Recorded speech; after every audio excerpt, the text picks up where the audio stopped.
भारत में सियासी हलचल वैसे तेज है, वैसे ही हमारे पड़ोसी देश और हमारे साथ अच्छे संबंध रखने वाला देश बांग्लादेश में भी सियासी पारा ऊपर है। बांग्लादेश में एक बार फिर शेख हसीना प्रधानमंत्री बनने जा रही हैं। नमस्कार, मैं प्रिया बंसल और आप देख रहे हैं हमारा सेगमेंट बैक स्टोरी। आइए वीडियो पर वापस लौटते हैं। रविवार को हुए आम चुनाव में उनकी पार्टी आवामी लीग ने 300 में से 2/3 से अधिक सीटें जीत ली हैं। शेख हसीना 5वीं बार प्रधानमंत्री बनेंगी। इससे पहले वो 2009 से ही प्रधानमंत्री हैं और उससे भी पहले की बात करें तो 1991 से 1996 तक भी शेख हसीना प्रधानमंत्री रह चुकी हैं। वहीं शेख हसीना को पार्टी आवामी लीग 300 सदस्यीय सीटों में से 224 सीटें जीत चुकी है। बांग्लादेश जातीय पार्टी 4 सीटें जीती है, निर्दलीय 62 सीटों पर, जबकि अन्य के खाते में 1 सीट आई है। इसी के साथ अगर हम शेख हसीना के संसदीय क्षेत्र और संसदीय सीट गोपालगंज 3 की बात करें तो उन्होंने भारी अंतर से जीत दर्ज की है। यहां पर उन्होंने 2,39,995 वोट मिले हैं, जबकि उन्हें नियरेस्ट कॉम्पिटिटर एम नमाजुद्दीन लश्कर को महज 469 वोट ही हासिल हुए हैं।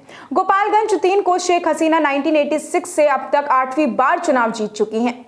इसके साथ ही शेख हसीना बांग्लादेश में सबसे लंबे समय से प्रधानमंत्री बनने का रिकॉर्ड भी अब बना चुकी हैं। वो 2009 से ही यहाँ की प्रधानमंत्री हैं। वहीं इस बार बांग्लादेश में चुनाव के समय उग्रवादियों ने चुनाव में खनन डालने की भी काफी कोशिशें की थी।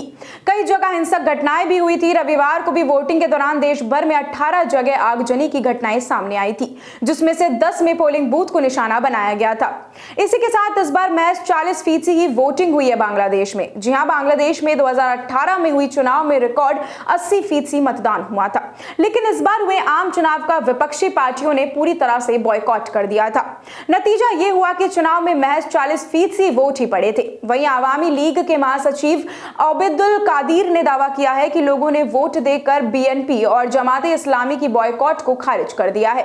वहीं पूर्व प्रधानमंत्री खालिदा जिया की बांग्लादेश नेशनलिस्ट पार्टी ने नेताओं ने चुनावों को फर्जी बताया है।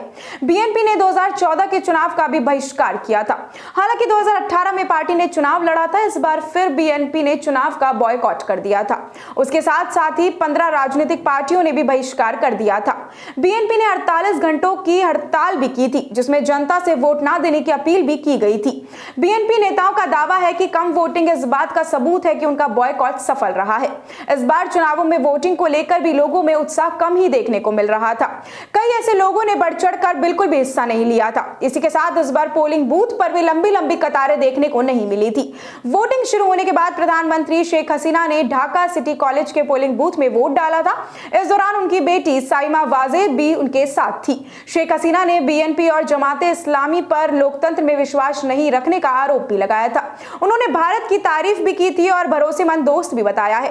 वहीं चुनाव में 436 निर्दलीय उम्मीदवारों के अलावा 27 राजनीतिक पार्टियों के 1500 से ज्यादा उम्मीदवार मैदान में उतरे थे।